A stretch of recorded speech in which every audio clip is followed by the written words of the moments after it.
And we're back. We're actually back. I think in the episode previous to this one, I did say we'll be back next week. We weren't back next week. Nothing happened last week. I almost called the police.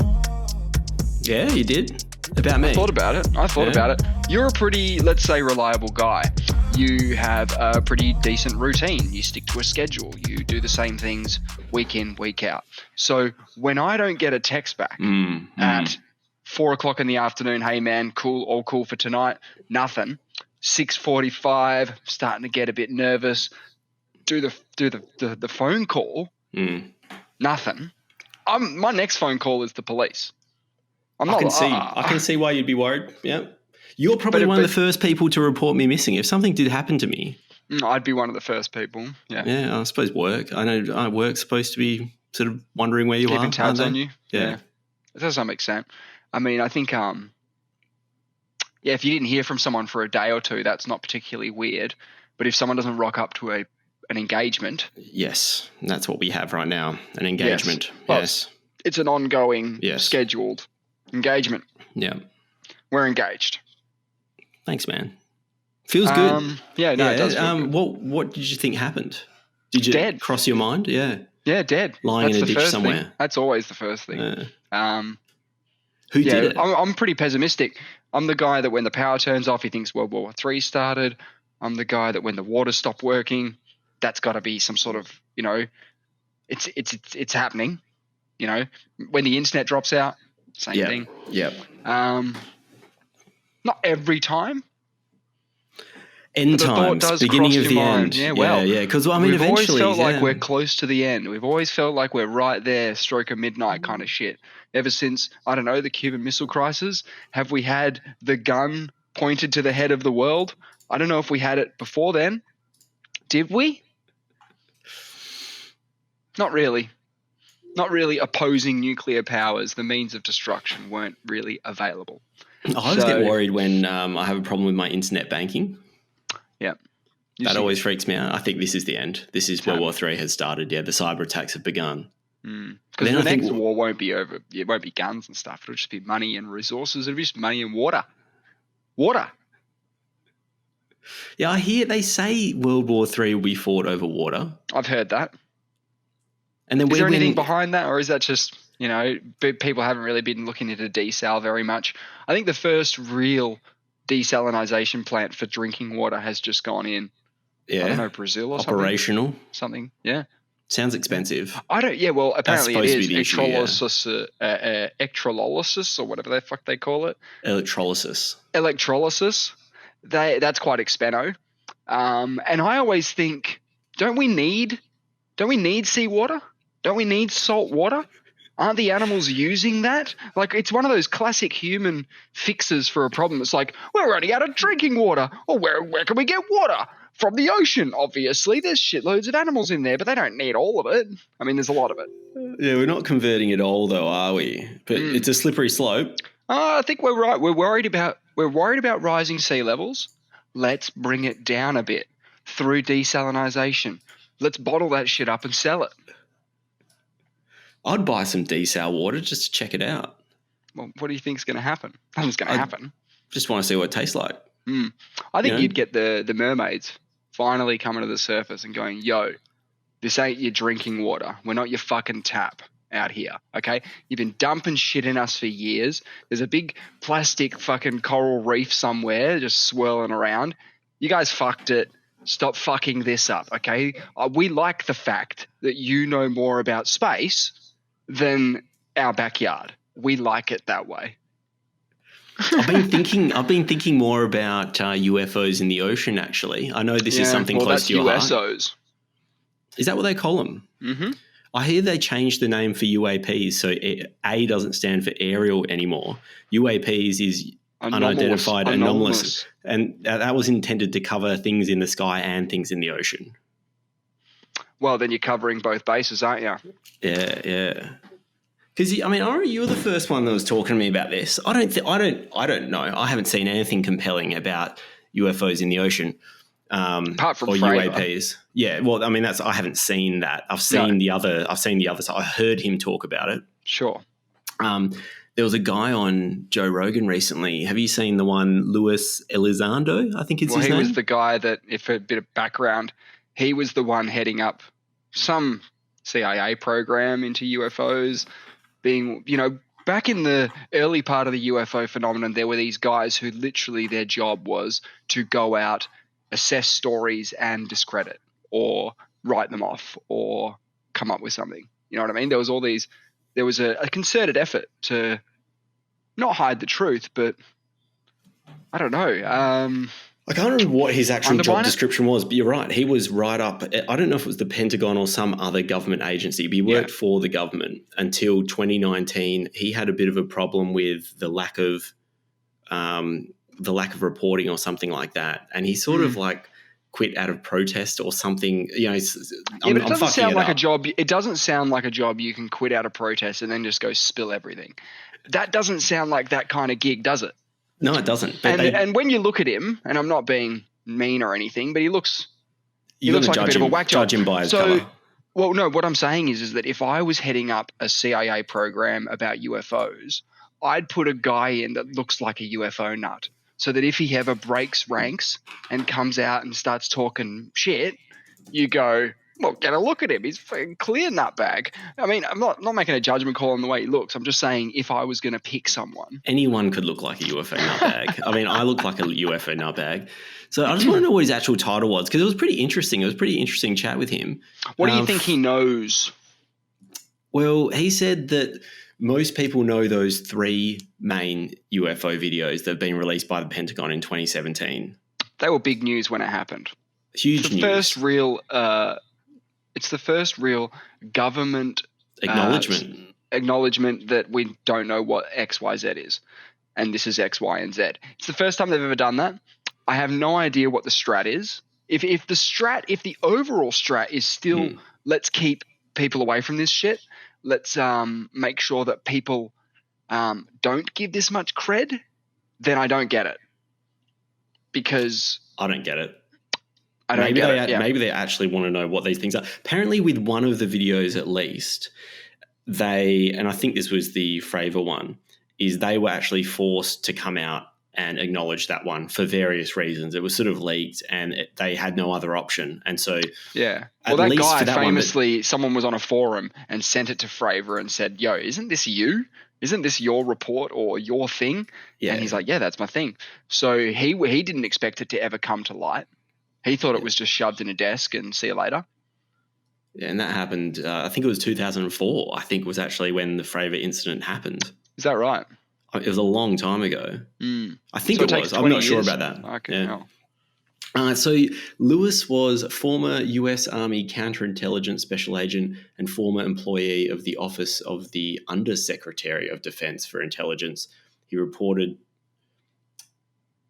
Elizondo reports he was a director of the now defunct Advanced Aerospace Threat Identification Program, ATIP, which I've heard about. Well, okay, so obviously you'd need a department looking into things that fly that can do damage. Obviously you'd need a department looking at that. I hate that term. So he was a U.S. Army counterintelligence guy. Counterintelligence, is that where they just put all the dumb people? If you're not very intelligent, I know what counterintelligence is, but what are you doing? Like, it's not a very good term. Call it something else, guys. Counterintelligence sounds like dumb fucks. It just sounds like, I get that it's counter. It's fighting. It's studying what the enemy knows about you. No, I would have thought it's spreading misinformation where appropriate. That's counterintelligence. I thought it was studying. So if you want to know what counterintelligence is, knowing like what China knows about the US. That's intelligence. That's intelligence. That's what the intelligence agencies are up to.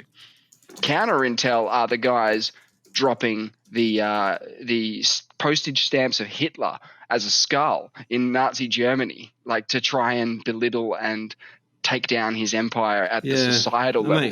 That makes sense. Lewis said that's what he did as counterintelligence previously. Yeah. I don't know if maybe that's one aspect of counterintelligence. One of the definitions has to be true.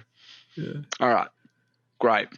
Because it says here, the term counterintelligence means information gathered and activities conducted to protect against espionage and other intelligence activities, sabotage. Right. So you got the intelligence guys working on gathering intelligence, and you got the counterintelligence guys trying to stop other countries from gathering intelligence. Yeah. Okay. Yeah, that makes sense.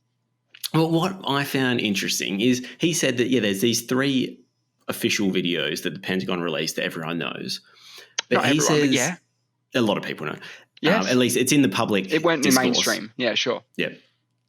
And, there was that New York Times article. So, I mean, pretty big, but a lot of people wouldn't know about that. But he says that there's hundreds and hundreds of videos, not just the 3 officially released by the Pentagon.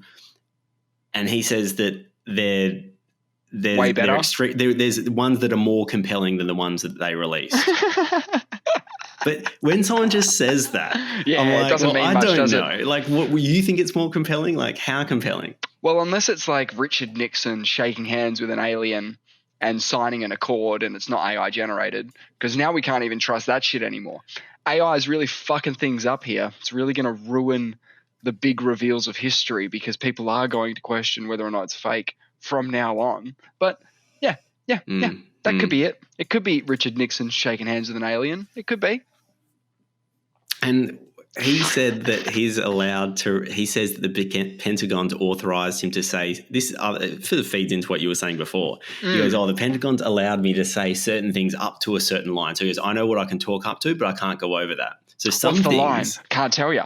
Well, this is kind of pointless, isn't it? Like saying I know stuff that I can never tell you is kind of like not knowing. But he says some things. Yeah. So he says that the US has in its possession exotic material. Again, what the fuck is exotic material? Well, we don't. A banana? Could be anything. Could be. A fucking banana? Could be. Very exotic. I think what he means by that is non-human, but, that unknown. Might not be non-human. Can we just go with unknown? Because unknown takes into account that it could be a foreign government who's building crazy machines that we just don't know about.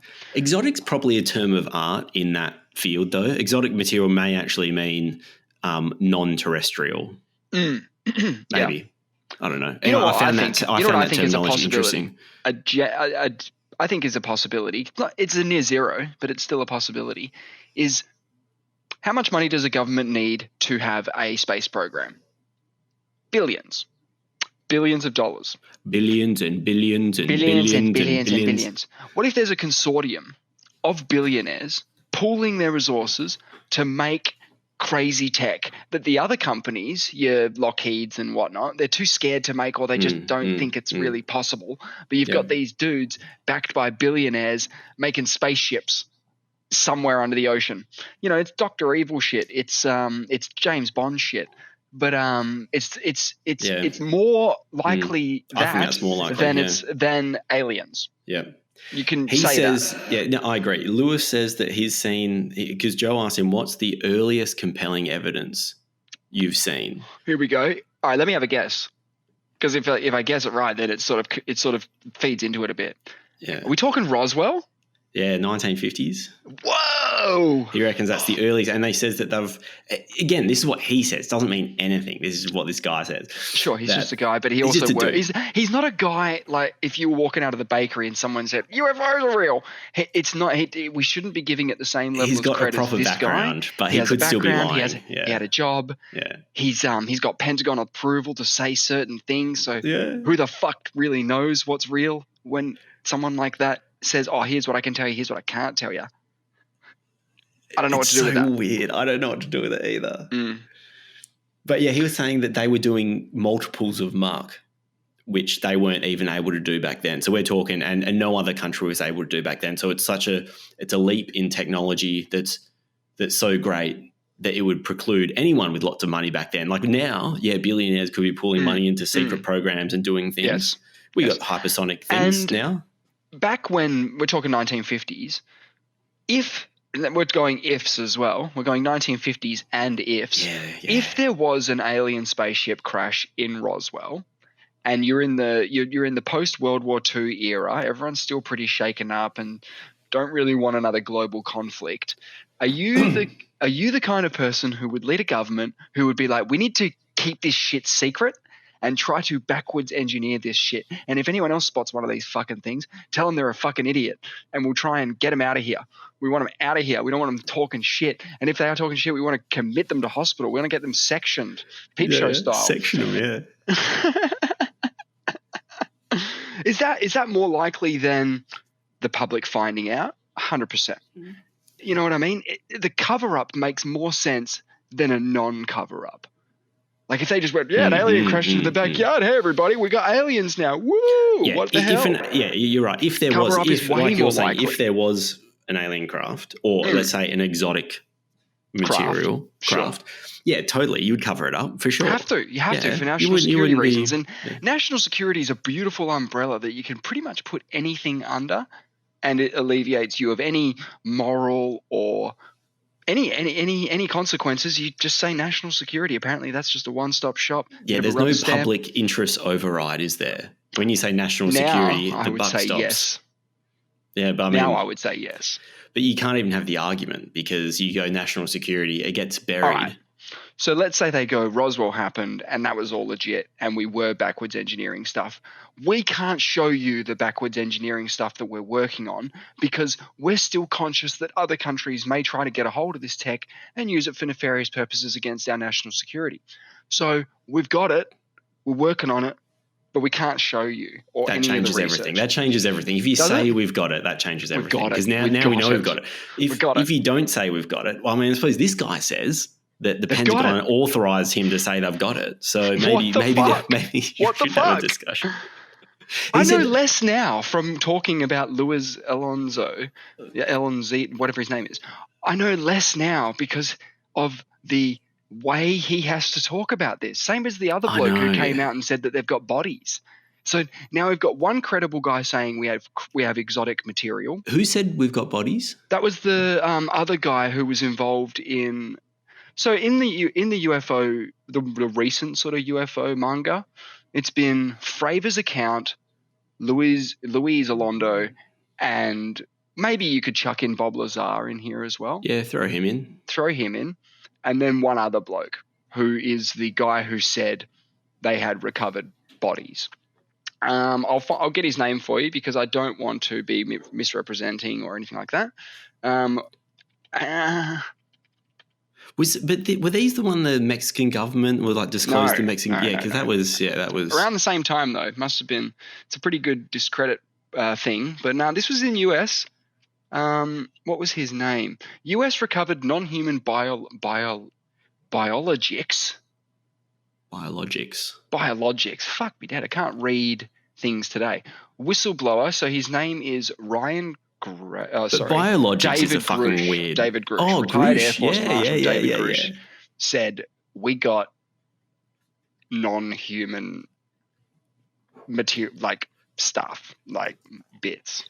I think it's David Grusch only because I was listening to him in the. It's Grusch. They had some kind of like a year ago after listening to Luis Elizondo. Yeah, this was July 27, 2023, so last July. Yeah. I saw there was some kind of Senate inquiry thing, and they had Fravor, Grusch, and some other bloke go under oath and answer a bunch of questions. Yes, which is that is going under oath and saying things and saying this. That the US has retrieved non-human biological matter from the pilots of the craft. And he's saying that there's not enough oversight, there's not legislative oversight and of these things and no reporting. So they're whistleblowers, basically, is what they are. Yeah, they are. And that's how he is regarded. And they could be full of shit, but it's fucking fascinating because other people aren't going on the record. There's not other people going under oath and saying we don't have this. Like people, I don't know who it would be, the head of ATIP or something, aren't going under oath and saying. That would be interesting. If they could say, can we get a report on this? And they say, yes, we can report that this is not true. We have no records of having any craft bodies or otherwise. There's absolutely no truth to this. Blah, blah, blah. They could do that in an official capacity at least, and might slow it down a little bit. But ask yourself this: why would you do this? Why would you go under oath and lie, basically? That's what we're saying he did. If we don't, we cannot believe what he said because he wasn't there. He's got reports. Okay, he's just like a guy in an office reading papers and going, "Fuck, this is a bit weird." So he wasn't there, right? So we can say, "Look, we don't believe you," but I believe that the documents exist. I believe that like the evidence he's referring to exists, and that's the truth, that something exists. Yes. But we can't say anything else. No, you can't go that next step. You can't even say alien. Yeah. Non-human biologics. It could be a lion. They could have been trying to nip a lion out. It could have been anything. We don't know. I find the biologics another step. In my mind, I find that the next step of disclosure. Difficulty. I'm not saying, again, it's a reputable source that's saying this. At least he's heard from someone, who knows. But yeah, tech, I can get around that. I can get my head around tech. I find the biologics like really hard to get my head around because I just know that we're unlike, I don't know, maybe with sufficient technology, we would be able to go somewhere else with our biological forms. We've often said in the past that when we encounter aliens, we'll likely encounter their technology, and likewise, when we reach out into the universe, we're likely to encounter something with our technology. Voyager will get picked up by Captain Picard of the Starship Enterprise, which I'm pretty sure happens in Next Gen. They actually grab Voyager, and it sort of becomes sentient or some shit. Yeah. Anyway, wait, Voyager, the satellite? Yeah, Voyager 5, I think they called it. So we must have sent out multiple Voyagers, and Starship Enterprise picks up one of them that had gone off course. Anyway, so we've always said that we'll encounter technology and vice versa. But surely there becomes a time in your technological advancement where you don't need to send probes anymore. You just send the real deal. Like that's an early part of space travel would be sending probes. If they're 10,000 years into their space program, they probably don't need to send probes. They're probably just zipping around like it's nobody's business, fourth dimensionally or otherwise. Yeah. That's the other thing that's come up in this whole thing is that I've heard people say that they're not aliens, that they're interdimensional beings. Now, I've seen like physicists and stuff try to explain the fourth dimension. I've seen like animations and stuff that try to explain it. If we're dealing with that, if that's what we're dealing with, fine. It hasn't really affected me yet. Fourth dimensional stuff. I mainly live in the 3D and 2D planes. I walk around, I drive my car, and I play video games. 3D and 2D suits me just fine. Okay, I don't need any of that 4D, 8D, 16D shit. Yeah, and if they're just doing things in the background, then good on them because they seem to be very subtle at the moment. Oh, they're doing a great job of not giving it away. The Matrix tries to explain like every story you've ever heard about vampires and whatnot was just a program not doing what it was supposed to do and all this sort of shit. So maybe Bigfoot was real. It was just the fourth dimensional aliens just fucking with people. Roswell was sort of maybe just a litmus test for them to just be like, let's get a bit crazy down here. Let's get 3-dimensional up in this bitch. I don't know. The other funny thing is that aliens flying halfway across the galaxy just to crash in New Mexico is a stretch. Like going, oh shit, atmosphere. Oh, I don't know how to deal with this. Oh shit, we're going down. More believable, a farmer shot it with a shotgun or something off his front porch, like went, fucking hell, what the fuck? And then got it, crack shot and pulled it down. But they're not flying here and crashing.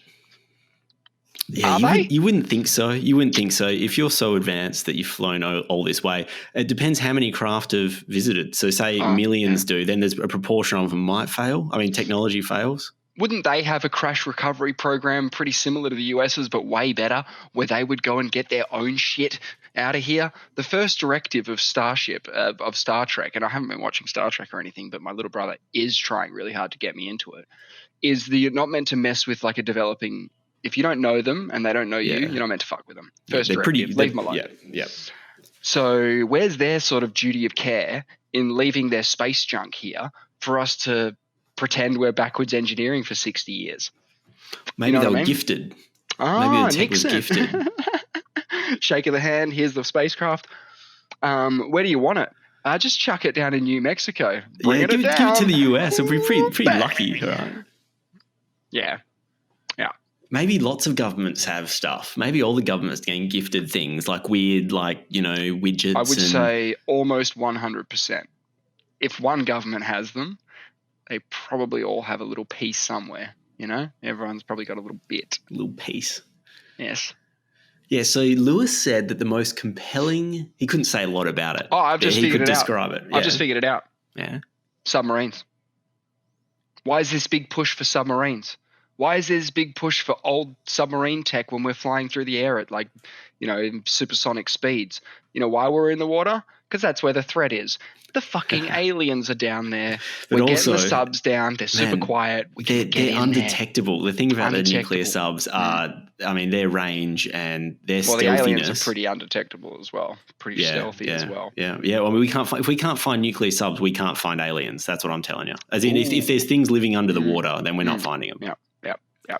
And what kind of power source are we talking here? They're not running on nuclear. What are they running on? Oh, probably some Element 115 shit that Bob Lazer was talking about. Holy shit. They've got some of that. Which he sort of said existed, and then it turns out it did exist.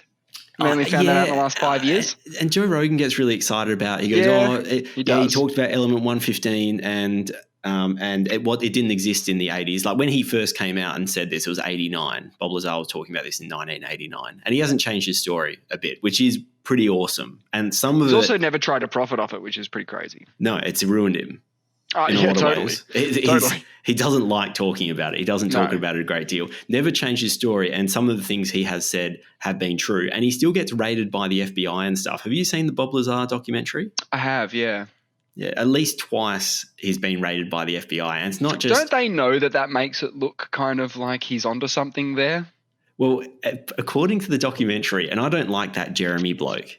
Nah. I find him disingenuous. There's something about him. He's probably the worst thing about the UFO movement right now. Yeah, and he's right at the forefront. I don't know how he's got so much credibility. I don't know how it happened. He had a chat with Bob Lazer. I don't know what it is about him that I don't like.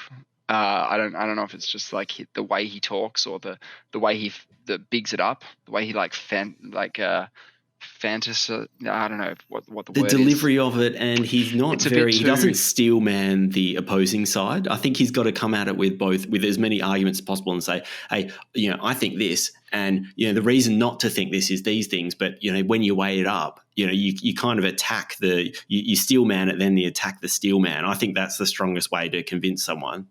Whereas he just seems to not. He says all the things that work in favor of his argument and just ignores the rest of it. He's 100% a documentary filmmaker. Like, I never watched movies the same ever again, or documentaries or anything, news reports or anything after I went to university. Like, you watch some documentaries and the thing says like, right, so the first thing you got to know about documentaries is they're trying to fuck you. Like, they're literally trying to give you a one-sided argument to try and shape your position. That's what they want to do. They might present both sides, but there will be a bias, and it will come out. That's not necessarily true with everything.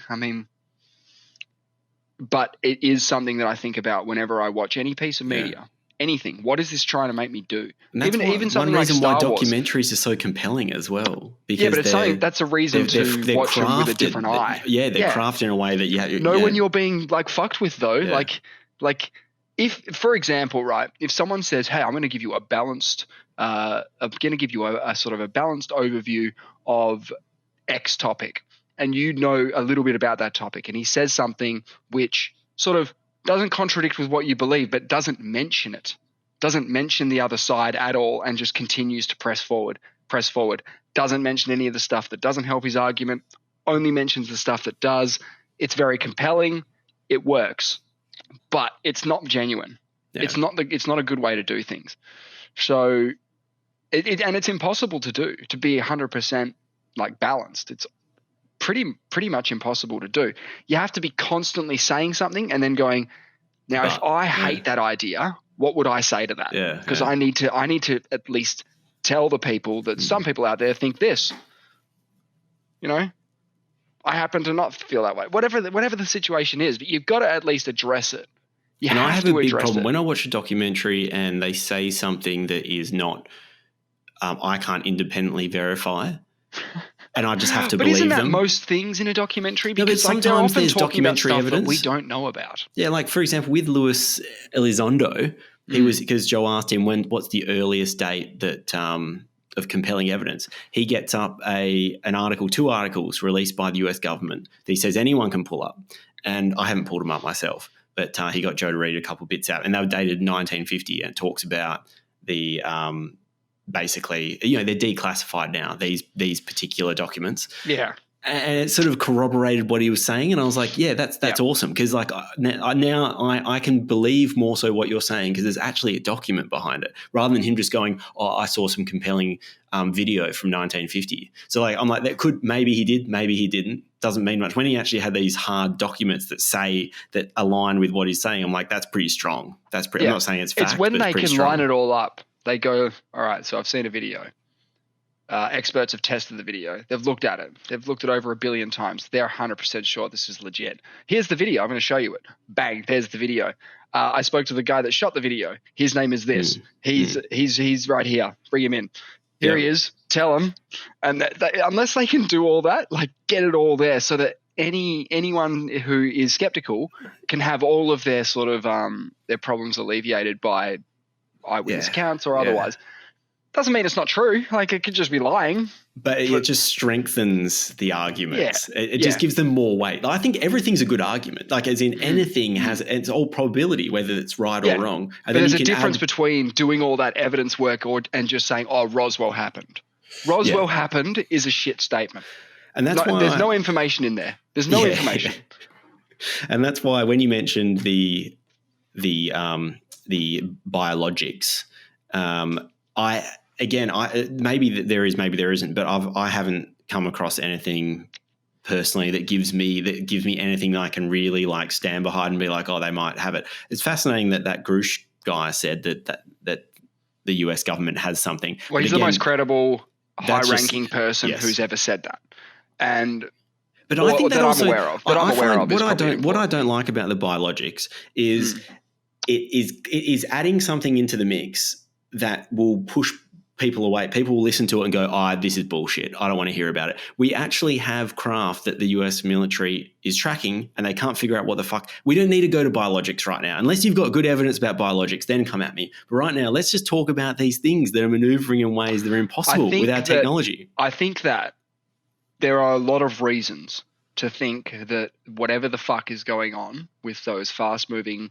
zippy-zoppies, I think there's a lot of good reason to believe they're piloted. What, by really? Something. Why would you say that? Apparently, they reckon they can pull 13,000 G. It's some of the moves they've done. And they say anything that's live in there will be destroyed. But that's with G-force as we understand it. But if it's projecting some kind of gravitational field around the craft, it's completely different. Correct. But that's just as we understand it. Exactly. You're not feeling the Gs that you would feel in a cockpit. The reason I would say that it's more likely that they're piloted than not piloted is because you're talking about very fast, complex movements that are being undertaken. Now, unless they're autonomous, if they're autonomous, okay, cool. If they're not autonomous, now we've got a problem. We've either got a mothership hanging out in our outer orbit who's got a remote control at the subdeck level, who's zipping around little dots in the sky for us to look at, or they're in our solar system somewhere, but they've got to be close enough to be able to execute these moves. I don't know how you do that. Maybe they've got some quantum entanglement going. Maybe they're just sitting at home, like just playing Earth Simulator, just going around, just zipping around. Oops, crashed in New Mexico. All right, just calm down for a little bit. No more of that. You're scaring everybody for Prime Directive. Look, this is all possible stuff. You know, it's all possible stuff. It's fun. It's just fun to talk about. It's fun. And so this Lewis guy, let's just finish off because we were talking about aliens the whole episode. And when I say, you know what, I shouldn't say, I don't want to talk about aliens. I want to talk about whatever the fuck's technology. Going on. Like, I want to talk about high tech. UAPs, high tech, like crazy tech that we don't understand. I keep saying aliens because that's the logical thing to fill the void with, but I haven't seen anything about aliens. I've seen no. It's just as likely the ancient Egyptians working on this stuff. It's just as likely It's just aliens as likely. as ancient Egyptians. So exactly. Yeah, or Atlanteans. It just doesn't matter. My Or favorite. like a dolphin that like figured out an opposable thumb and started like living in some community. He just got an underwater lab. Yeah. Maybe they got some crashed Earth technology. We've been fucking dropping planes in the ocean and ships to the bottom of the ocean for fucking ever. If there's not a dolphin down there reverse engineering our shit, they're not as fucking smart as we think they are. You know, you got a bunch of dumb idiot ones hanging out on the surface, like, I don't know, playing games for a little fish. Meanwhile, fucking the Nikola Tesla of the dolphin world is down there fucking hammering, tonging out a submersible that's going to fly up into space. Bloody Absolutely. oath. It's the underwater kingdom. Like, aliens would be worried about crashing shit in other planets because they're like, well, they could reverse engineer our shit, right? Same thing. We're just gifting tech. Just have it. Hey, so Luis Elizondo was talking about one particular event. Again, nothing to back it up. Just one sort of cool thing he thought he would talk about, and it was a helicopter. So there's a helicopter that goes out into the ocean to collect rockets. They fire rockets out there and they collect the rocket to look at the telemetry and stuff like that and do other things. So the helicopter goes out to where the rocket is in the ocean. They have a dude on the end of a long cable. I don't know what he's supposed to do, whether he actually like holds the rocket. I don't know how big these are. Yeah. I don't know what he's doing on the end of this cable hanging out. But he's hanging down above the ocean, and he says, and the helicopter pilot and the dude, whatever, the whole bunch of them, say that a huge round dark void rises up to the surface of the water where the rocket is on top of it. The guy is acting like, he's trying to climb the cable. He's like freaking out, right? This thing sucks the rocket down and disappears. The dolphins, man.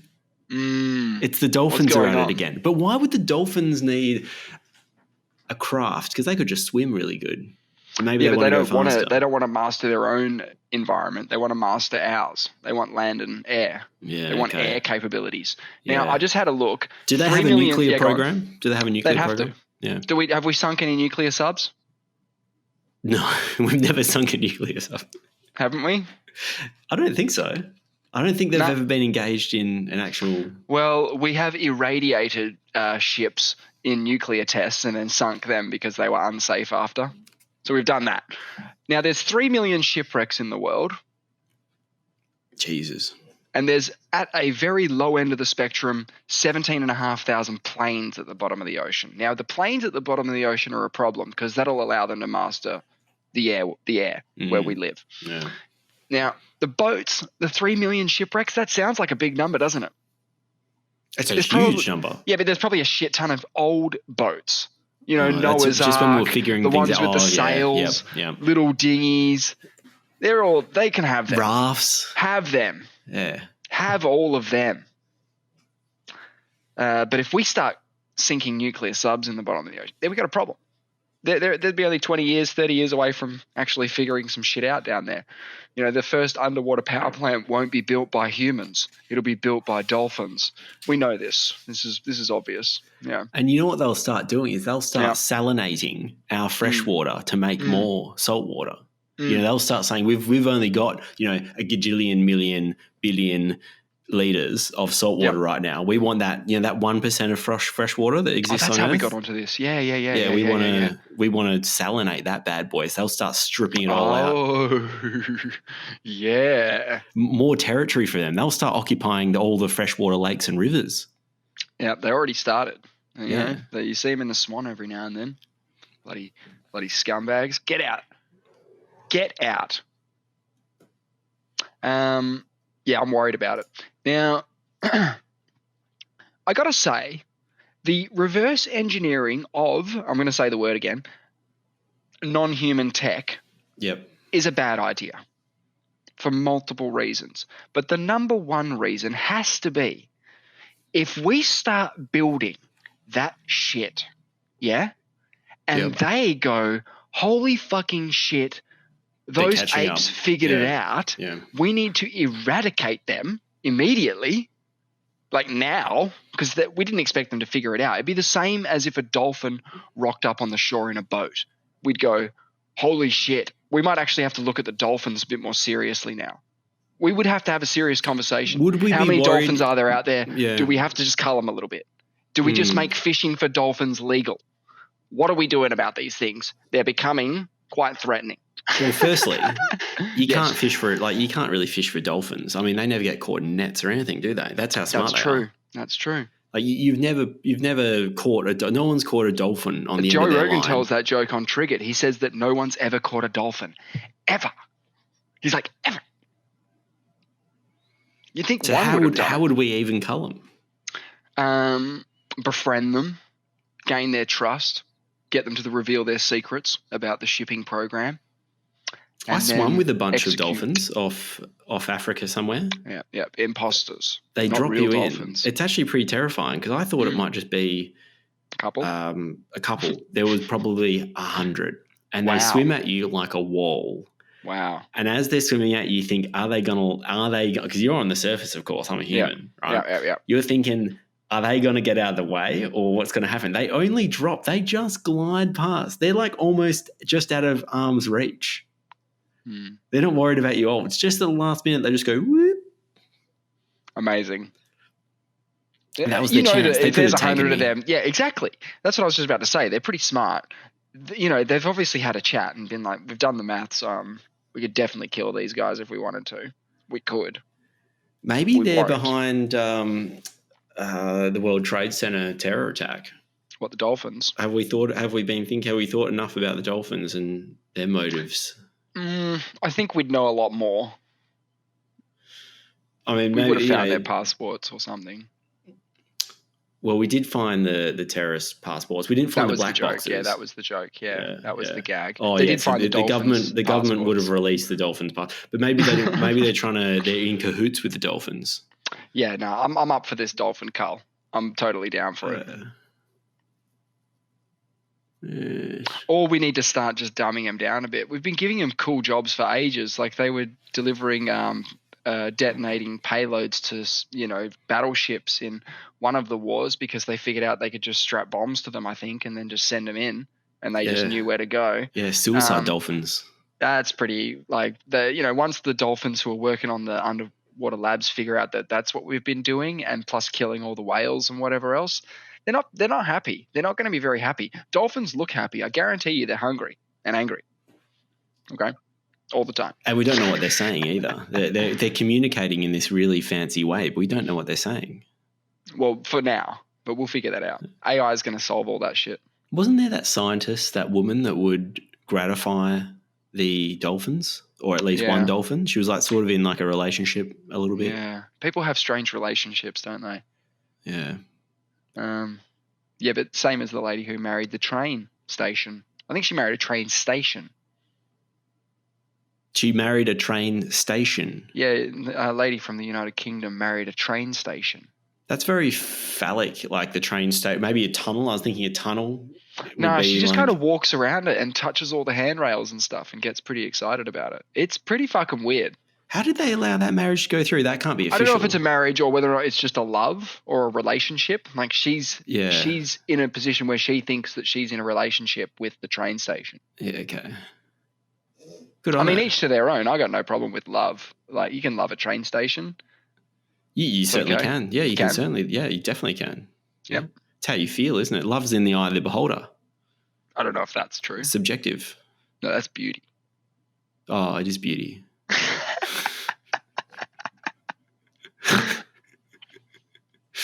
I think by extension, love is in the eye of the beholder as well, or the heart, whatever you want to call it.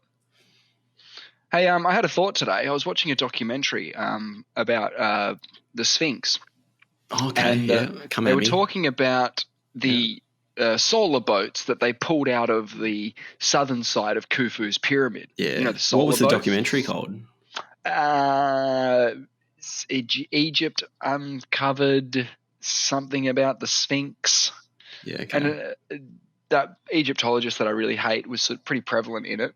And he sort of said something kind of weird at the end, and I'll circle back to what I was originally going to say. But he said something at the end of the documentary, something like, there will always be a mystery of the Sphinx. we would never be rid of the mystery of the Sphinx. And I'm like, that's a pretty defeatist point of view. And that's his whole business model as well. He doesn't want to get to the bottom of it. Yeah, get to the bottom of it already. But they did sort of chuck in the whole, it could have been a lion head motif because of the size difference between the head and the body. It was something else. It's pretty clear, not 100%, but I think it's when I say there's we don't know what happened, right? We start with the fact we don't know. So you put all the options out there and you allocate a probability to them all. I think it more likely that it was something else there because the proportions of Egyptian artwork is and phenomenal. Is crazy. Unbelievable. And then you have this scale never freaked them out either because Ramesses on the Nile is wild. They nail it all. Scale at the big scale and proportions is fine. And then you have this Sphinx and it has this fucking small ass little head that there's a lot of reasons why that looks not to be the original carving. Yeah, that it was chipped away. That the original head was much bigger, and they chipped in the head that is now there today. And then I think on probability-wise, it's far more likely. Anyway, yeah. So about the Sphinx. Oh yeah, so they were talking about the solar boats on the southern end of Khufu's, and they said that it was disassembled. The boat was just in pieces, buried until I think around 1940, 1950 that they pulled them out. Right. And then they reassembled the boat in the Egyptian Museum. Yes. In the Cairo Museum, they've reassembled the boat. Now, I'm under the impression that boat's meant to be taking Khufu to the afterlife right about now. I thought it was a symbolic thing for the afterlife, but I don't know. Yeah, no, it takes him there, right? Because you got to get buried with all your shit so that it comes with you. That's the idea. That's what we were told. So doesn't he need his boat is my idea. Like they're going, we've faithfully restored it to its normal thing out of the ground where Khufu can't ride in it. Does that sound okay to you? I think that sounds kind of fucked. But we've been removing things out of Egypt for ages. I was going to say, we've been doing this for a long time. All their shit's gone. All the stuff they wanted. There's a big push for repatriation these days. There's a big push for things going back to from whence they came. Yeah, a lot of stuff that got taken from Egypt they're talking about putting back. Yeah, absolutely. So you reckon the solar boat needs to be put back? Put back in? Yeah, faithfully. He's using it. Like, there's no once you die, as long as the boat's in the deck, you'll make it. I don't know if that's how it works. Is it instant travel? Like, once it's in there, you can just take it out again. You don't need it anymore. Yeah, he still needs it. I reckon he still needs it. I reckon he would have walked out one day in 1942 in ancient Egyptian paradise, wherever the fuck that is, in the stars somewhere. And he's woken up one morning, 1940-ish, and went, where the fuck's my boat? I need Where that. the fuck are my canoptic jars? Who the fuck took all my stuff? I'm livid. The other thing that this documentary postulates is that the Sphinx's head was actually the father of Khufu. So it was the way the documentary breaks it down is that the pyramids as a mega scale project actually almost bankrupted the kingdom. They were in a lot of strife and the people weren't really happy with how things were going economically. I don't know how they had time to worry about it when they're just playing Chip Away Dinosaur all day, but it was a seasonal gig. So cyclical, they said that the reason that they picked Khufu's dad as the head of the Sphinx is because he was quite an imposing figure and he'd be able to rally the workforce even from beyond the grave, as long as it looks like it's him gazing upon the workforce, make sure they're all doing the right thing. It doesn't say that it wasn't a lion's head before and they just chipped it away. But in that sort of description, they said that they built it then. And I just can never get on board with that. I reckon they picked the Giza Plateau because it had this monument already there and they went, this is fucking sick. Let's build some shit here. I think that's way more likely. My guess is that the Sphinx was there earlier as well. Yeah, that's my guess. And at least the outer enclosure of the Sphinx. Oh yeah. It looks that's the whole Robert Schoch erosion thing. Yep. You know. Yep. That's crazy. It got rained on is the basic idea of that one. It got rained on. Yeah, torrentially. And the fact that for thousands of years. When the pyramids were being built, the area surrounding Giza was a bit more savanna-like. There were lions just kicking around. There were lions in Egypt. They're well revered throughout the Egyptian history as akin to kingship. Like a lion and a king were very, like the Lion King, I guess, were very sort of linked together. And we still say they're king of the jungle, even though they primarily hang out in savannas.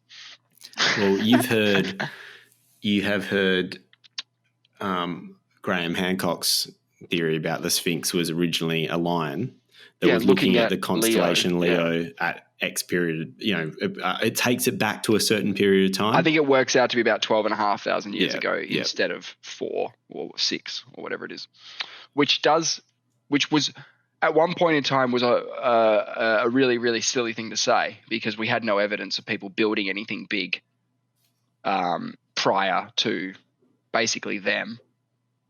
But here it is. It might be there. It's just there, staring you in the face.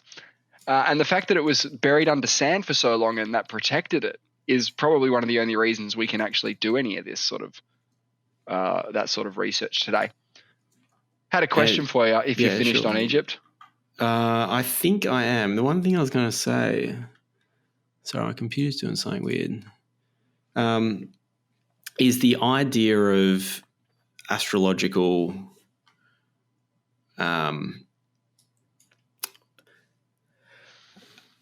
you got the constellations. The constellations have been used by humans, way back. We don't even know when they started doing these things. That some have changed over time because it makes sense. Yeah, but nighttime television. The idea that the Egyptians or whoever predated the Egyptians followed the stars and were aware of the constellations isn't too far fetched. Nope. So after going to Egypt as well, I found it fascinating that there was who was before. So there's the constellation. I'm trying to think. There's the ram, which is it's Taurus the bull. Okay, so the precession of the equinoxes is every about 2,000 years. The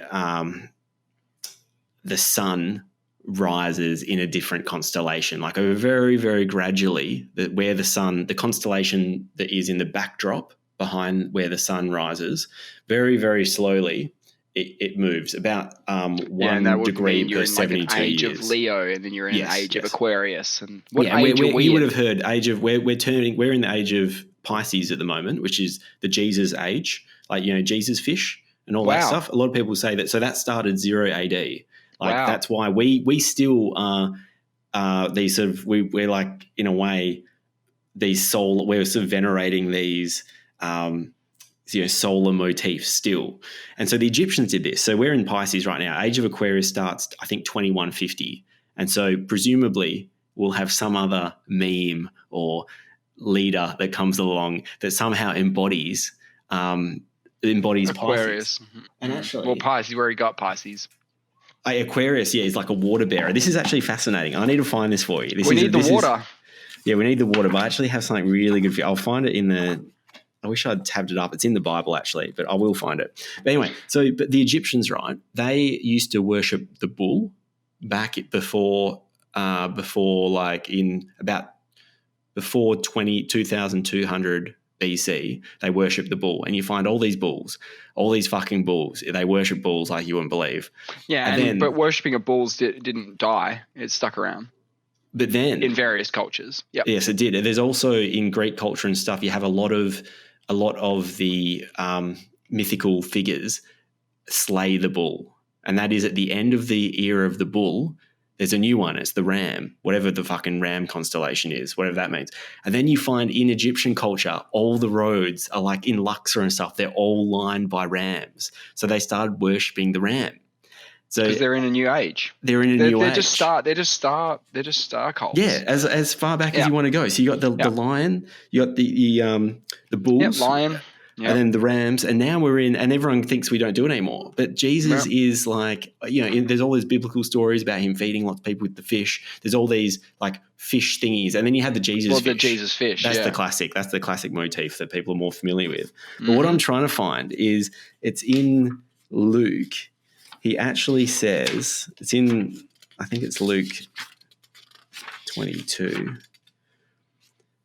Yeah, okay. So he's foreshadowing the end of the age of Pisces and beginning the new age of you know how like basically all the Bible bashers say that the Bible has this prophecy about the end of days? Like Jesus prophesies the end of days. What some people say is he's not prophesizing the end of days. He's prophesizing the end of the age of Pisces. And we're going to move into a new age. And he says, behold, when it's talking to the disciples, behold, when ye are entered into the city, there shall a man meet you, bearing a pitcher of water. Follow him into the house where he entereth in. And some people say that's like one of a prophecy that, it's after him. Not just when you arrive at somewhere after a long journey, have a drink of water. It's not that. No, it's the water bearer, and that's. I don't like all this way about language. I want here is the prophecy. After the age of Pisces, the beginning of the age of Aquarius, this is going to happen. This is dot point form. All these things are going to happen. That's what I want. I don't want to have to interpret you receiving a pitcher of water from a nice welcoming guest as a meaning of the end times. But I do like the fact that people think that we're in the end times, and we kind of are in the end times of Pisces. So they're kind of right. And we're just measuring a sort of 2,500 or just over 2,000 year period. It just so happens that we've developed the means of destruction around the age of the end of Pisces. So they could also be right about that too. Yeah, it could just be a coincidence. Could be. It's good. It's good. If I was going to write some prophecies today, oh man, it would get pretty out there. It would get pretty out there. If I had to think about 2,000 years from now, it would get pretty out there. Well, I was thinking that I should, if I have a son or even a daughter, prophecies. Yeah. Well, I should call him something that relates to Aquarius. Yeah, so because I think it's going to the new age. He'll be in vogue as well. Like if you call him, it's 100. We're 100 years away. Do you want him to be the spiritual leader of the universe? Not really. It's not a very good job. Let's say you wouldn't give your son up for Dalai Lama-ship, would you? If they knocked on your door and said, "Look, we've read the dreams, and he is the one. Give us your son." He's only 2 years old. Oh, hey, here, do you like this toy? It was the Dalai Lama's. Yeah, I really like it. Yeah, it's definitely him. Come on, let's go. I'm just saying I've got an opportunity. Aquarius is going to be big soon. He's going to be big. Someone's going to bring it in because it's just prophecy, right? I don't know, man. It's a bit early. It's a bit early. Yeah, but that's what's cool, right? So say there's a name that's going to get massive. Let's say Luffingham's going to be a big name one day. Yeah. If you get in early, you get all the domain names. Everyone when they Google fucking Luffingham, this guy was ahead of the curve. Right. What about for a boy? You could call it Aquarius. Just Aquarius. Just Aquarius. Yeah. Yeah. And if it's a girl, you could call it Aquarius. Aquarietta. Aquarietta. Yeah. Or you could just call it Aquarius as well. No one really cares these days. You can do whatever you want. To an extent. Little exclamation part.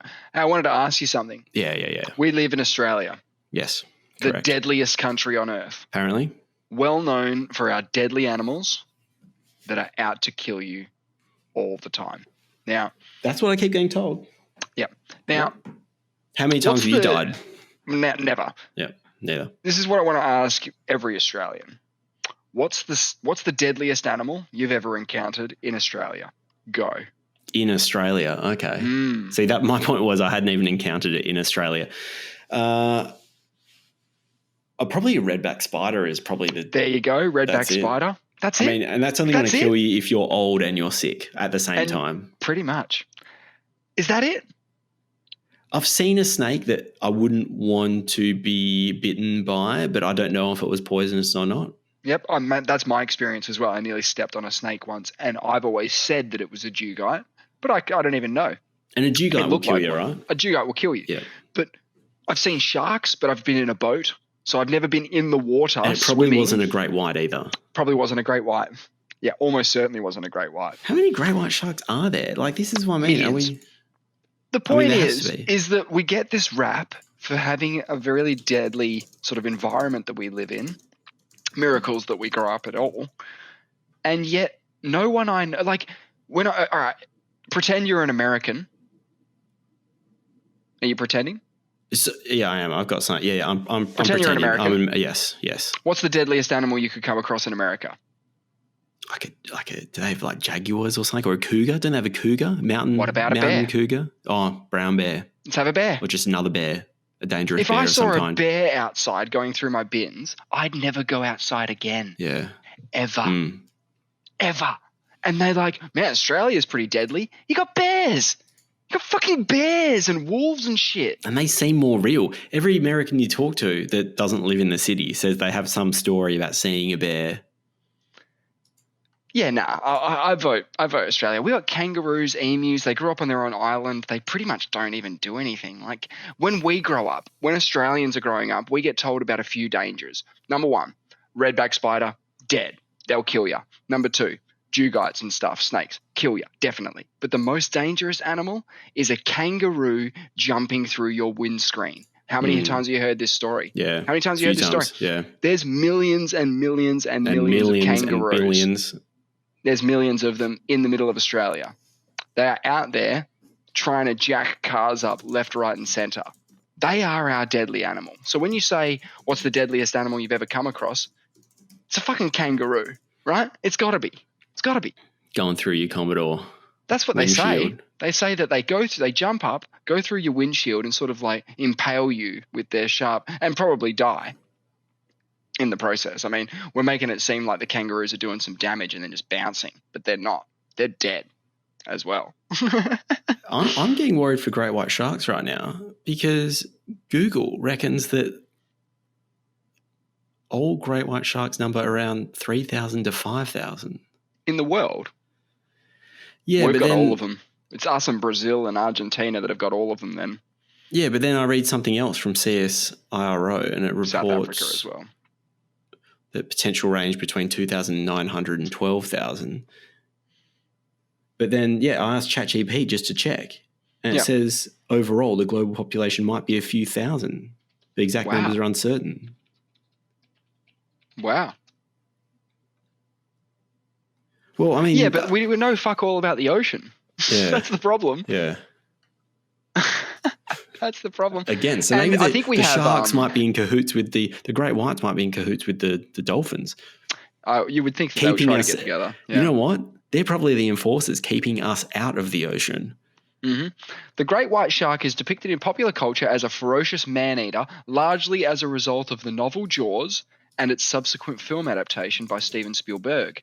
Humans are not a preferred prey, but nevertheless it is responsible for the largest number of reported and identified fatal unprovoked shark attacks on humans. However, attacks are rare, typically occurring fewer than 10 times per year globally. So let's break that down. You've got a few thousand sharks committing 10 crimes a year. Is this a problem? Man, well, what do you call it? You use you barrel them or whatever. What were they doing? Like putting hooks out drum lines, lines. To kill sharks. That was the biggest travesty. Pretty much. There's only a few thousand, apparently. Imagine if they said that. Okay, so globally we think there's 3,000 sharks, so we want to kill a couple of hundred of them. Let's just commit genocide. That's wild. That's wild. They should be a protected species, right? Surely. Well, I think I told you previously on an episode that in the US, at least, since 1990, more people have been killed by sandcastles than by sharks.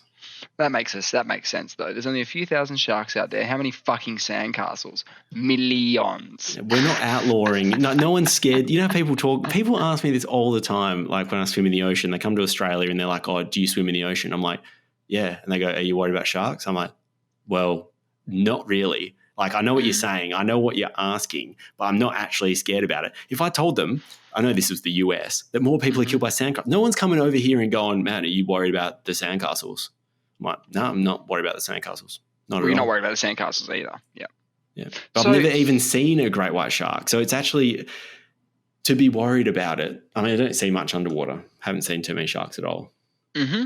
So it does, like when you click on the great white shark, at the very bottom of the Wikipedia page, here's the see also. You ready for this? List of sharks, list of threatened sharks, outline of sharks, shark culling, and underneath it, West Australian shark cull. So we're like world famous for this shit. Wow. So the policy was implemented in 2014 to protect human swimmers from shark attacks following the deaths of 7 people on the West Australian coastline in the years 2010 2013. That is quite a number for them to be just doing to WA people, but nevertheless, that is the numbers. I really want to know how many they got. I want to know how many they killed. Because if we're only talking about a few thousand globally that exist, killing 500 of them, probably not a great idea, is it? No. Probably just makes them not hungrier. at all. Yeah. Probably just makes them angry. In Hawaii, a systematic shark cull took place between 1959 and 1976. The cull in Hawaii killed 4,500 sharks. Dunedin, New Zealand culled sharks for 40 years. Their cull ended in 2011. So we have been, for the last at least 70 years, smashing the shark population. Not through overfishing, but just through straight up execution style. Yeah. Culling. I mean, when you were a kid, you went to fish and chips. Did you go fish and chips? You get the shark? I've had the shark before. What do you think that is? It's not a great white. It's a gummy shark. White. Yeah. I quite like a bit of shark, actually. I like the texture.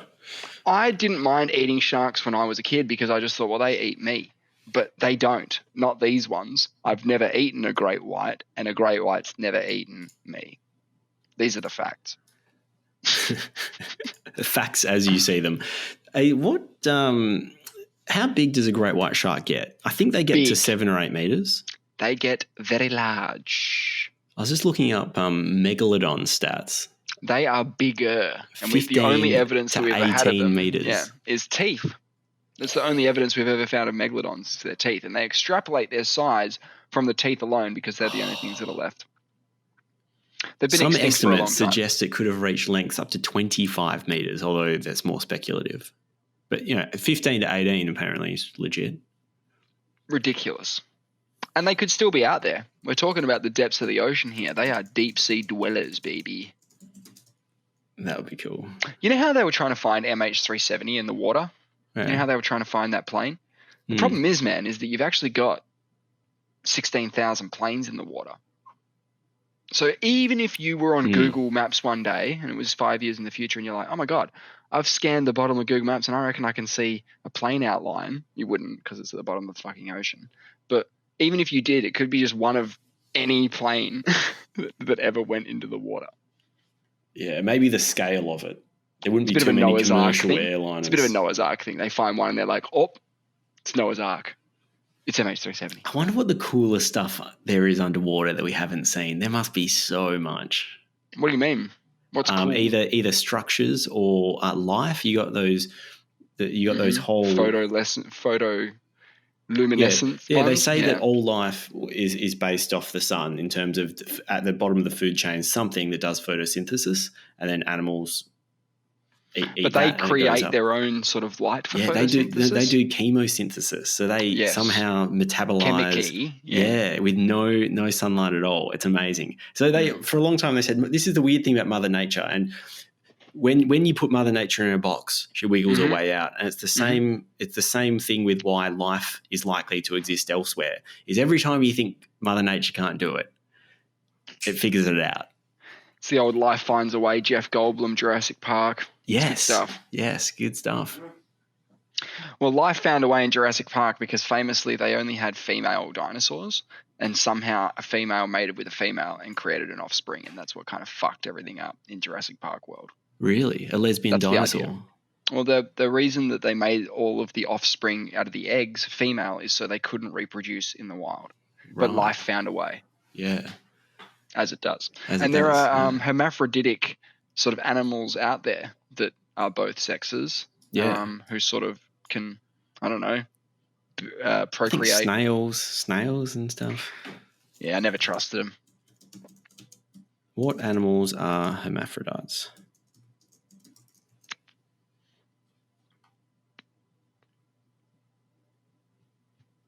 Here's a list of animals that are known to be hermaphrodites. Here's the list. Earthworms. I knew it. They're simultaneous hermaphrodites, meaning they have both male and female reproductive organs at the same time. But they can't impregnate themselves. Who says they can't? Well, nobody, I guess. You might be right. During mating, two earthworms exchange sperm to fertilize each other's eggs. Oh, that's cool. So maybe they can sort of masturbate and impregnate themselves if they wanted, maybe. Do you reckon that's a bit OP in the sort of animal game? If you can fuck yourself and have offspring, haven't you sort of broken the system? But you're not getting the genetic diversity. So there would be some, I reckon because it's more beneficial to have genetic diversity. They would get selected for. Naturally selected. There will be some mechanism that most earthworms prefer having but life finds a way. Yeah. Much like those, was it the cuttlefish or something? Where if a male cuttlefish is not getting any attention from the ladies, he'll shack up with a big male cuttlefish with all his brood of chicks, and he'll secretly bang them on the side to get his genes into the pool, even though it's pretty much known that you shouldn't be in the pool. I'm the pool. That's just cross-dressing, though, isn't it? Because it's still male. They are doing it for they're doing it for it's a natural selection. To go back to what you said, it is natural selection that there is this sort of trait that exists where they can pass on their genetic information if they kind of pull a fast one on an unsuspecting fucking idiot. You know what I mean? It's the jocks, man. It's this jock. He's got like 8 chicks around, like with the arms around their shoulders, and there's just one bloke in there going, all good. I'm on the inside. I've got this. Clownfish, parrotfish, wrasses, hamletfish, some so it's frogs. All the fish, man. Well, that was just a list of the fish. I did the fish. So there's a list of invertebrates, which are mainly snails and slugs and things, and there was a list of fish, some frogs, certain lizards, some insects. It's quite common, actually. Marine animals, sea slugs, sea hares, barnacles. Interesting that it was selected for this. Maybe they were having issues with the population. Like there just wasn't enough impregnating going along, so that life had to sort of figure out how to get 2 done at the same time. You both impregnate each other. That's pretty wild. Yeah, and you're not going to run out of would there be custody disputes? Would there be like, that's not my kid, and the other person's like, well, that's not mine either, sort of thing. Duh. There'll be some confusion for sure. I don't know how, like, if earthworms have the same nuclear family that we're sort of used to. Like, I don't know if they, if like the male, the male earthworm goes to work each day, the female sort of stays home and that's looks after the kids. That's not what we do anymore either. Yeah. No, I don't know. That's not even what humans do anymore. Yeah. To even say that earthworms, because they're a lower form of life than us, that they would still be stuck in traditional male-female gender roles in the household and otherwise is pretty hilarious. It probably went the other way. We were probably way more accepting of all different kinds of people thousands of years ago, and it probably just got fucking worse and worse, man, to the point where we have today, like, you know, lines on race and sex and religion and all this sort of shit. That's probably all our doing.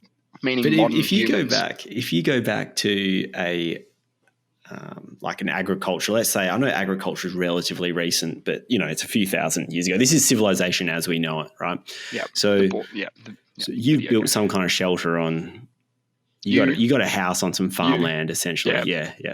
And I've got one. I've built it. The man does. So we're already fucked it. No, I'm just saying, no, my family, right? So the whole family, me and the wife, or my partner, because I don't think we're married at this point. I don't know if marriage was a thing yet. Of course. Don't know. I'm hanging out with her, and we're in a monogamous relationship. Yes.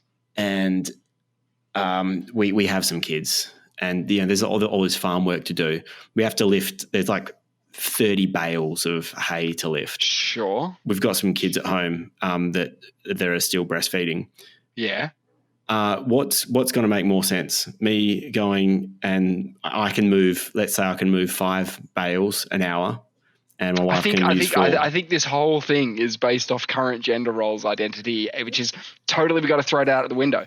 Got to throw it out the window. No. I know that, like, I know you don't want to get a bit funny about these. I'm not saying these are good roles. I can move statistically. Typically, a man will be able to move more bales of hay. Just imagining the wrong man. Just imagining the wrong man. Imagining the wrong woman. Statistically. So what are you saying?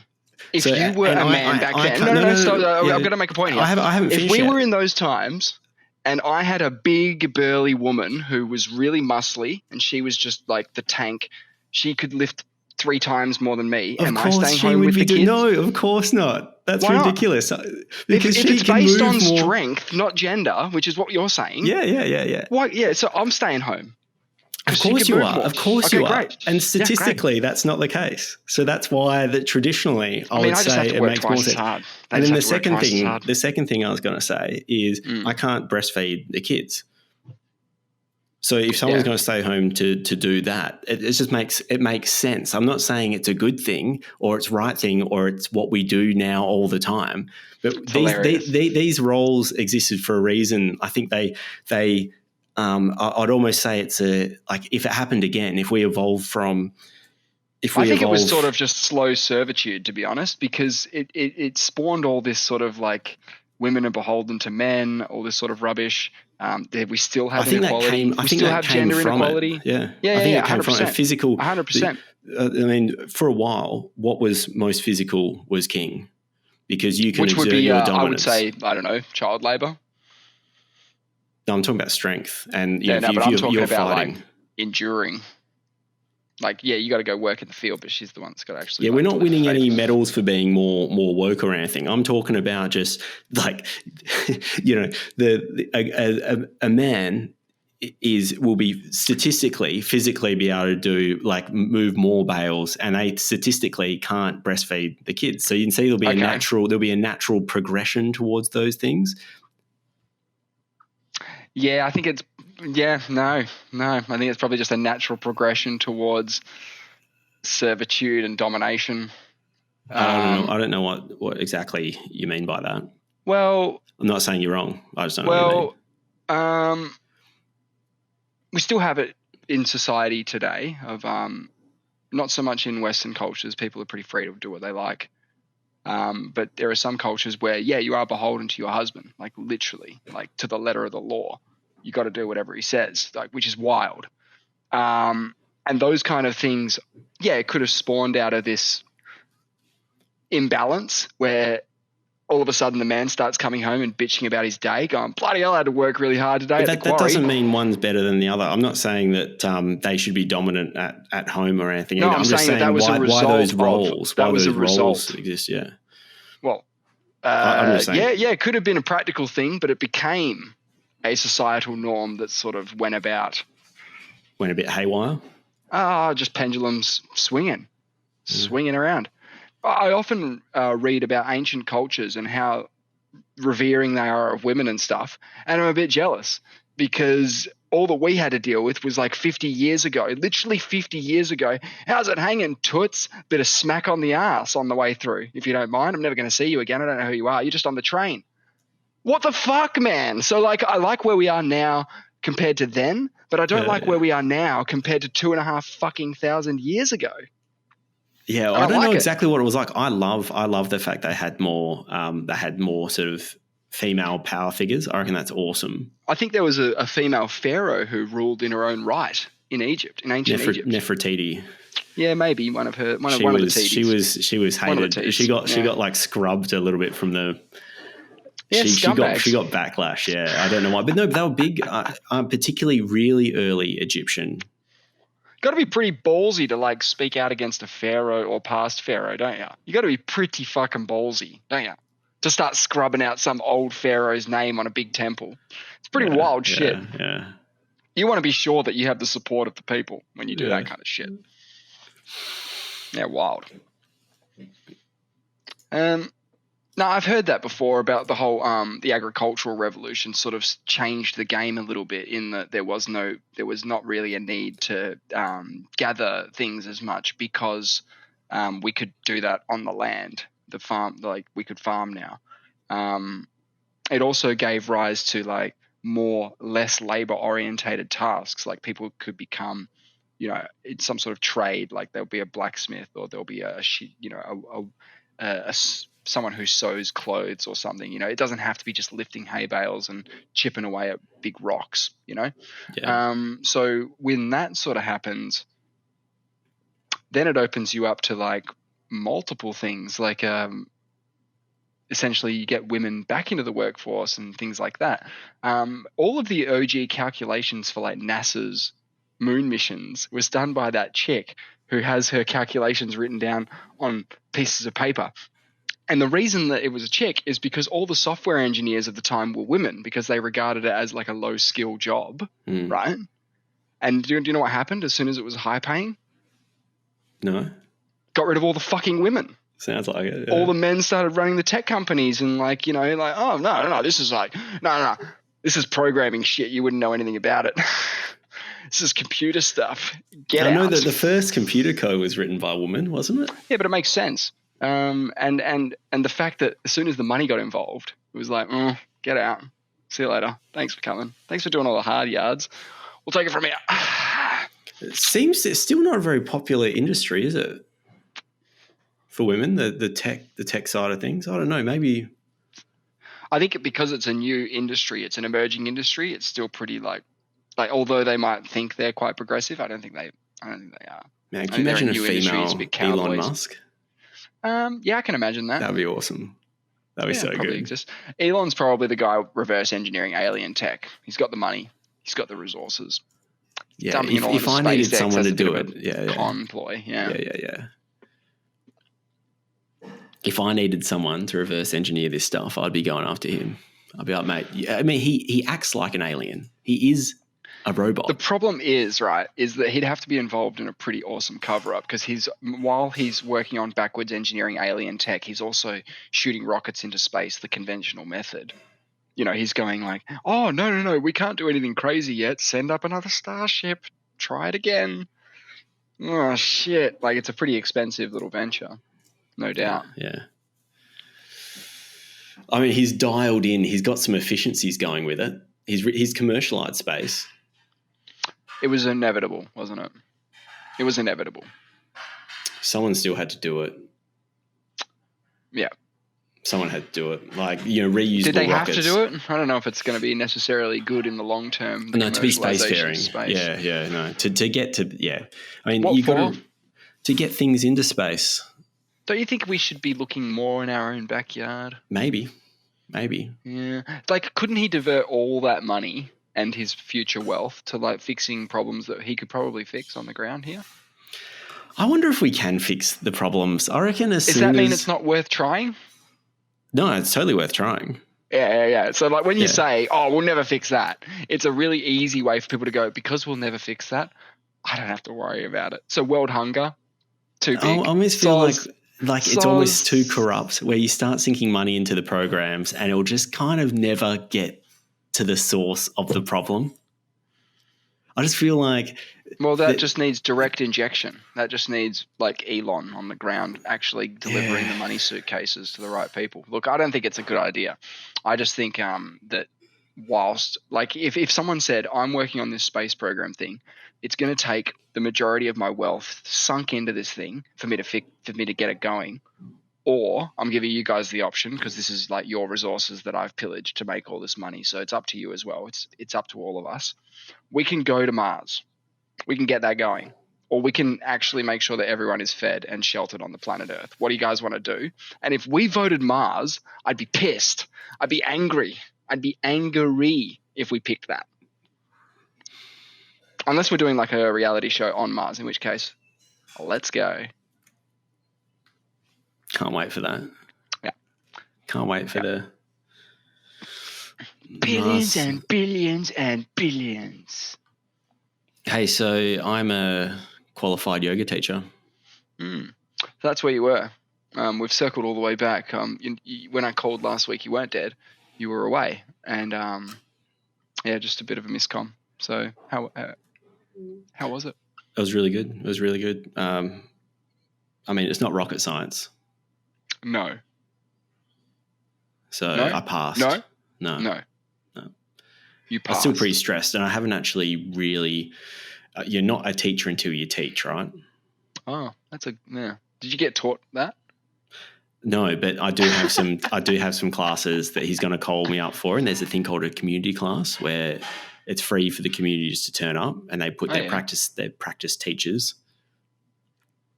They put them on. Bit of supervision. It's also you get supervised, but it's also that there's no, because no one's paying. You don't feel obligated if you deliver a shit product. Yeah, no one's going to leave there going, "What the fuck's wrong with that yoga studio and that teacher you had on?" They know that you've done less than 10 classes, so you can just be an absolute. So would you walk up and go, "This is my first class. This is it"? I'm definitely going to mention it. I would too, because if you don't mention it, it sort of implies that you are kind of thinking about that. In which case, that would reflect on you that you're kind of scared. But if you outwardly say, "Hey everyone, I'm so and so, and this is my first class I'm ever teaching. So let's go." Enjoy, strap yourself in. Instead of people who would say, "Look, this is my first class, so sorry if this sucks." Starting getting expectations low. Fuck it, just go for it. And if it doesn't work out, who gives a shit? But if you go, "Here we go, we're going," I think that would work really well. I think it would show people that although it is your first class, you're comfortable with it, and that's more important. Mate, you should come along. Oh. Yeah, that'd be fun. Yeah, see, look, there's a lot of things that I wouldn't mind trying, but almost by accident. Like the other day when I was going to run out of fuel on the way down south, I thought, this could happen, but it's not going to be the worst thing in the world. I'll just fucking figure it out and it'll be a good story. So similar with this. It's not something that I would seek out usually. No. But, no. I could you don't be have down. to. You don't have to. But I'll mention it. I'll tell you before it's on. Yeah, do that. By the way, if I was doing something, I wouldn't tell you about it. I would just I'd make sure you weren't there. And I reckon the more people I know that are there will actually make it easier. Yeah, nah, you're probably right. Rather than randoms, and it'll be fun. Yeah, it'd be fun. Hey, what's with the Sonny and Barry getting stuck on the International Space Station? Have you heard this story? I heard they're not getting them back till next year. Man, can you imagine missing the bus or the bus breaking down and it's 8 months later, but you're in outer space? Oh my God. You hear about communities getting cut off for a couple of weeks just from the road system, and that's heckers. This is next level hectic. I can't believe it takes this long. What do they do? Are they shipping up supplies and stuff or what? I think, they've got some extra supplies, and I think they're getting some more supplies up there. Supplies won't be an issue, but they're going to put them to work. Is it safe to be in there for 8 months? Is it safe to do that? Are they going to have to keep their legs going? They'll be exercising, but they've had people over a year before. Mm. They've had people in space for just over a year, so it's not outside of the crazy. They don't look like astronauts. I don't know what an astronaut's supposed to look like, but what do you think they're meant to look like? Ben Affleck. No, they weren't astronauts. They were miners. They were oil riggers. I was thinking someone that's looks not as old. I think if they look a little bit. They're always old. just when you sort of get a picture of you've obviously got to be quite fit to go into heaven. I nearly said heaven.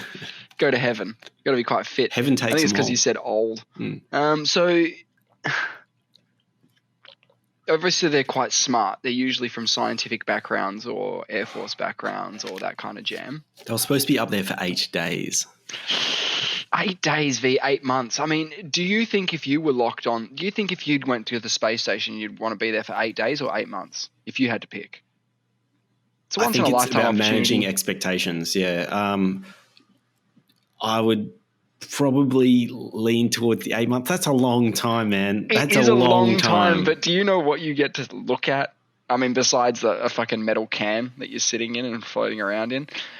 Yeah, you'd get over it. But I think if you were on the 8th day, they're like, "You sure you want to come back?" They give you the option. They're like, you can come back tomorrow or you can stay for another 7.5 months. it'd be pretty hard to not regret it if you did leave and you're just like, oh, well, there it goes, my one shot to be out here in this mess. I reckon when you think your mission's going to be 8 days and it becomes 8 months, that's really disappointing. That is really disappointing because you're kind of like, firstly, there's a huge risk as well. You might not sign up to an 8-month mission. Yeah. I mean, not that the International Space Station is coming down anytime soon. Yeah, but I think there would be an inherent risk of being in that environment, meaning space, that is only amplified by being there for 8 months. And the effect it has on your body. They probably didn't stockpile. What about the mental side of things as well, man? Yeah. Like the mental side of things. Family, friends and family. Quite tough. No doubt. Pretty crazy, man. So what happened? Something fucked up. It's a Boeing aircraft. Issue. Yeah. They had some kind of helium leak that they did know about in one of the thrusters or boosters. Right, they had so a this helium must be leak. some sort of return capsule or something that they've got up there. But even before they left, they knew they had this one helium leak. They didn't think it would affect the mission. And then Jesus Christ. When they arrived, when they were trying to dock at the space station, apparently 5 of the 28 maneuver thrusters conked out because of the helium leaks. So now they've certified, basically, NASA has no faith in this Boeing vehicle. Apparently they're not going to be able to it's going to be the end of 2026 before this thing's even going to be able to be flown in space again because it has to jump through so many hoops to get this thing authorized. Yeah. And so they're actually coming back on a SpaceX, their competitor's module. So SpaceX is sending something up to... Well, they got to get them out, man. Otherwise, they're going to have a really bad story here, which is people dying on the ISS, which is like fucking alien shit, like from the movie. But, and there's a new alien movie as well, apparently. There is, yeah. There is. Apparently, do you reckon that's worth checking out? Yeah. Apparently it's quite good. Have you seen all the other alien movies? Nah.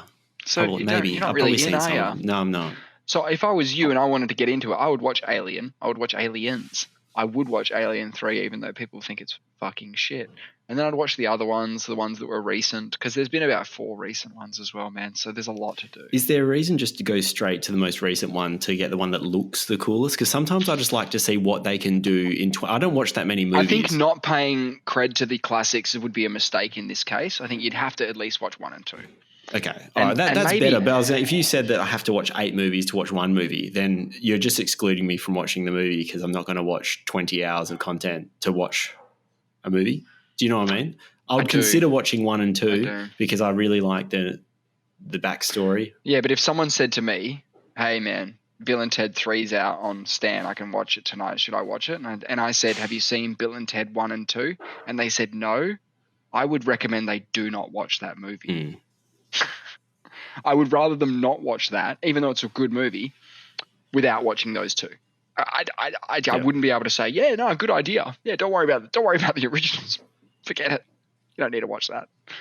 Granted, that's 2 comedy films versus 8 fucking space dramas. So yeah. Space dramas. Yeah. But I think Alien did a pretty good job of representing space flight in the future, and they did a pretty good job of making it seem real and gritty. So I think they're good movies. Sweet. That is the show for this week. Thanks for joining us. Thank you, Nate. Thank you. Good to see you again. As always, good to see you. And we will be back next week, unless something else happens. I'll be here. Well, should be all good. See you next week. Call the police if I'm not here. Call the police.